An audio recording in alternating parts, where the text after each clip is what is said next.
ये student next topic हमारे पास है extensive and intensive properties. Extensive and intensive properties. अब देखिए स्टूडेंट, एक्सटेंसिव प्रॉपर्टीज कौन सी प्रॉपर्टीज होती हैं? वो प्रॉपर्टी जो डिपेंड करती है क्वांटिटी ऑफ द मैटर। किसके ऊपर डिपेंड करती है? कि कितना अमाउंट ऑफ मैटर है, उसके ऊपर डिपेंड करती है। एक्सटेंसिव प्रॉपर्टीज कौन सी होती है? These are those properties which depend upon the quantity of the matter, not the nature of the substance. उन्हें हम क्या कहते हैं?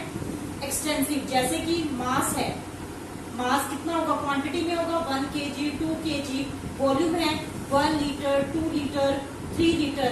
तो ये स्टूडेंट क्या होती हैं? एक्सटेंसिव प्रॉपर्टीज होती हैं। ठीक है, क्या होगी एक्सटेंसिव प्रॉपर्टी? Extensive properties. तो स्टूडेंट हम यहां पर देखेंगे these are those properties which depends upon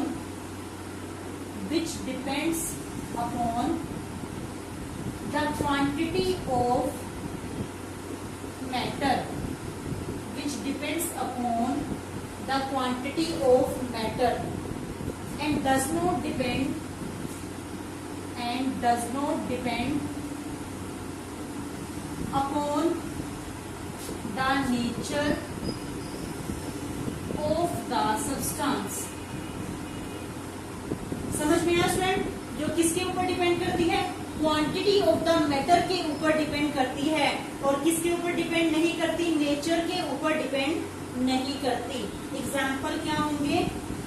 mass, volume. क्या होंगे एग्जाम्पल? मास, वॉल्यूम। हीट कैपेसिटी भी इसी में होगा, एंड हीट कैपेसिटी। समझ में आया स्टूडेंट? क्या है extensive property? These are those properties which depend upon the quantity of matter, जो मैटर की क्वांटिटी पर डिपेंड करेगी। Not doesn't depend upon the nature of the substance, substance के नेचर के ऊपर डिपेंड नहीं करेगी। सबको समझ में आया? क्लियर हुआ सबको? तो ये नोट डाउन कर लें एक्सटेंसिव प्रॉपर्टीज। अब फ्रेंड हम सेकेंड करेंगे इंटेंसिव प्रॉपर्टी। क्या करेंगे? Intensive property. तो स्टूडेंट ये इसका ऑपोजिट हो जाएगा, यानी कि ये किसके ऊपर डिपेंड करेंगी? Nature of the substance. किसके ऊपर डिपेंड करेंगी? नेचर ऑफ द सब्सटेंस के ऊपर डिपेंड करेंगे, and independent of the amount of the quantity. समझ में आया? तो सेकंड हमारे पास क्या है? Intensive properties. Intensive properties. तो स्टूडेंट यहां पर आप लिखेंगे these are those properties, these are those properties which depends only on the nature of the substance, which depends only upon the nature of the substance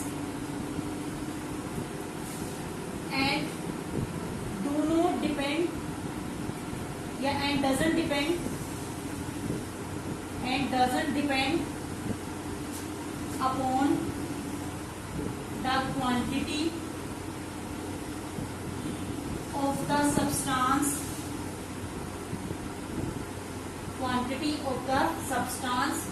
समझ में आ गया student? Present in the system, is that clear to everyone students? ये किसके ऊपर depend करेगी? Nature के ऊपर डिपेंड करेगी। और किसके ऊपर डिपेंड नहीं करेगी? अमाउंट ऑफ द क्वांटिटी, या you can say that quantity of the substance present in the system. तो स्टूडेंट एग्जांपल क्या होंगे यहाँ पर? Temperature, pressure,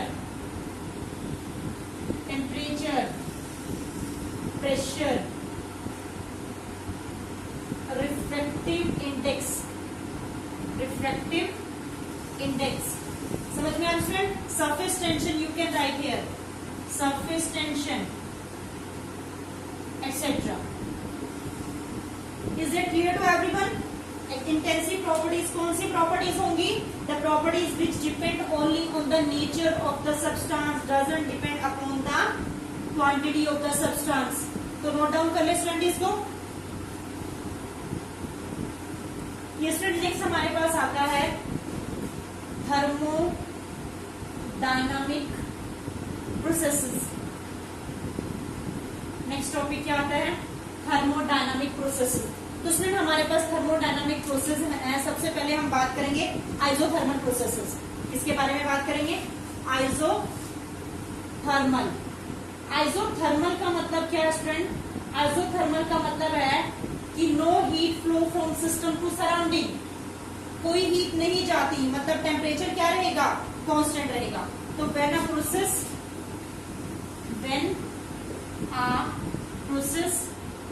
is carried out in such a manner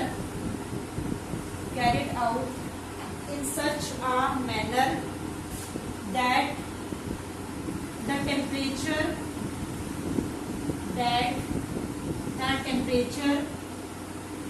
remains constant throughout the process। मतलब कि पूरे के पूरे प्रोसेस में जब टेम्परेचर क्या रहेगा? कांस्टेंट रहेगा। टेम्परेचर क्या रहेगा? कांस्टेंट रहेगा। यानी कि एक प्रोसेस इस मैनर में होगा कि टेम्परेचर क्या रहेगा? कांस्टेंट रहेगा। मतलब कि आपने टी को थर्मल फ्लास्क में रखा, टी की जो हीट है वो सिस्टम से सराउंडिंग में नहीं गई, मतलब कि थर्मल फ्लास्क से जो है हीट बाहर नहीं निकली, तो उसे हम क्या कहते हैं? आइसोथर्मल प्रोसेस कहते हैं। समझ में आ गया स्टूडेंट? तो एग्जांपल लिख सकते हैं आप, tea is kept in a thermos flask. Tea is kept in a thermal flask.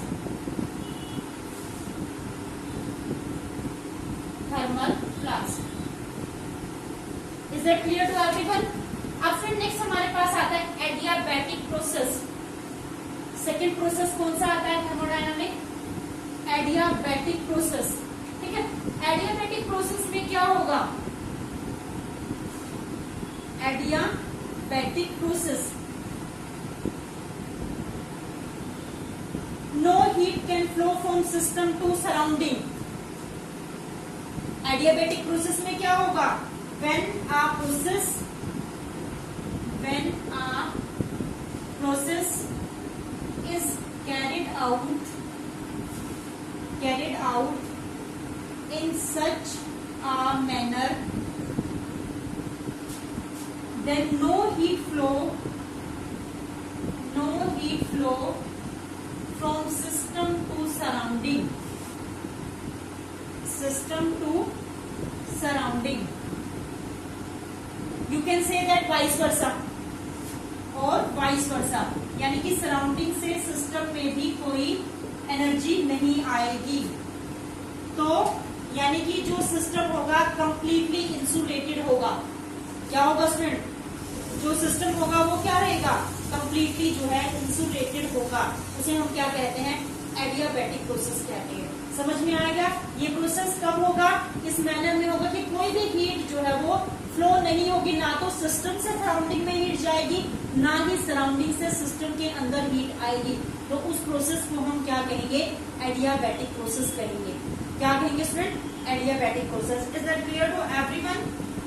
उसके बाद थर्ड हमारे पास आता है आइसोकोरिक। थर्ड कौन सा आता है? थर्ड प्रोसेस आता है आइसोकोरिक प्रोसेस। अब आइसोकोरिक प्रोसेस का मतलब क्या होगा? जिसमें volume of the system remain constant.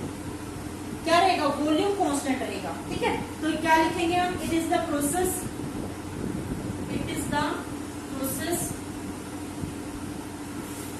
During which the volume of system remain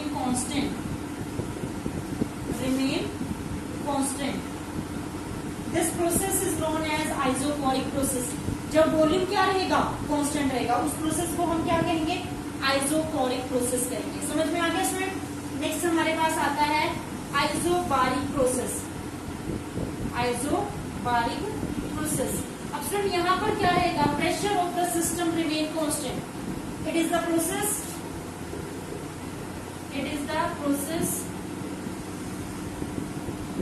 during which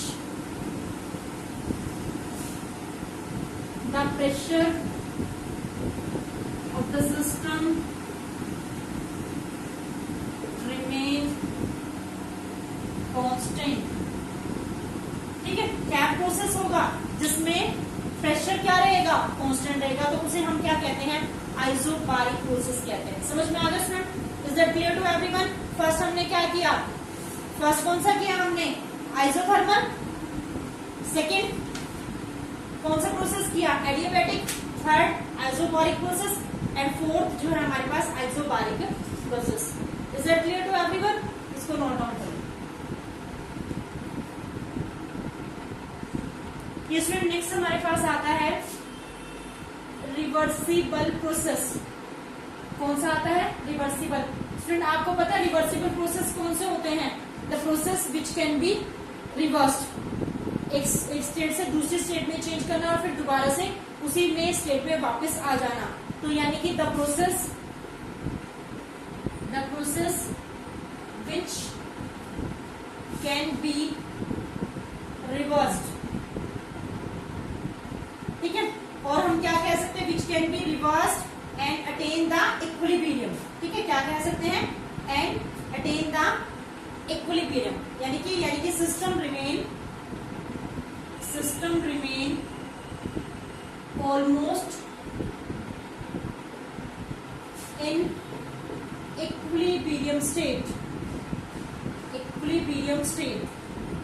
कैसे, सॉलिड टू लिक्विड, फिर liquid to solid, it can be converted. ठीक है स्टूडेंट, जैसे टी है, टी को बाहर रखा, ठंडी हो गई, दोबारा से उसको हीट किया, फिर वो उसी स्टेट में वापस आ जाएगी। Is that clear to everyone. Irreversible, the process which can not be reversed. The process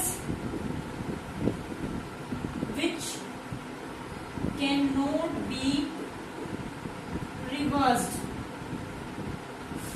is known as irreversible processes। क्या कहते हैं, irreversible processes। समझ में आ गया स्टूडेंट। तो ये हमारे पास क्या थे, रिवर्सिबल एंड इरिवर्सिबल प्रोसेसेस। के बाद हम नेक्स्ट टॉपिक जो है शुरू करते हैं।